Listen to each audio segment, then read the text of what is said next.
We have this experience where we feel this chemistry, we're so excited, and now we're afraid to ask questions because we don't want to blow up the fantasy. Yes. You know what I'm saying? Yes, We're just like, no, I want to keep believing this is great, so let me not ask anything. Let me not run this person away. Let me not rock the boat. But that's going to be what tells us if this is real or not.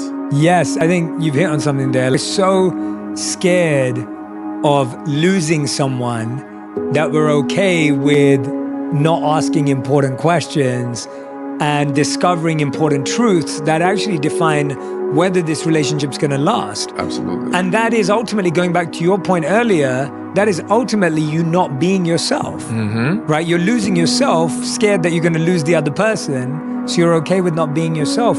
Do you think it's ever okay? This is a funny question, I think, but I have to ask it because I think it's a healthy discussion. Do you think it's ever okay to present different sides of yourself in order to attract someone?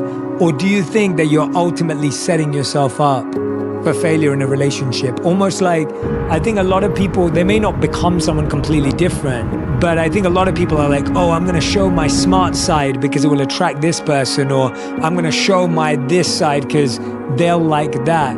Are you saying any of that kind of molding is unhealthy, or do you think there's room for that? I think anything that is not sustainable is unhealthy.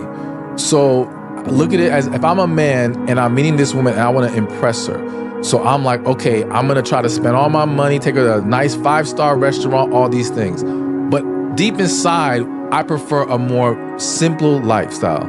I don't like all that extra stuff. That's horrible. That's a setup for disaster. That's unhealthy because you can't sustain what you're presenting to that individual that's going to draw them in. So whatever it is, another common example is you'll have women who love to communicate. They want to be able to talk to you every single day.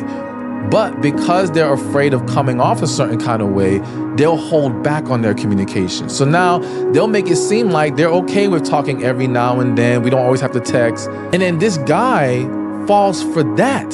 He falls for this low standard. I don't want to call it low standard, but not having such a high expectation of him when it comes to communication. Then he finally gets with the woman.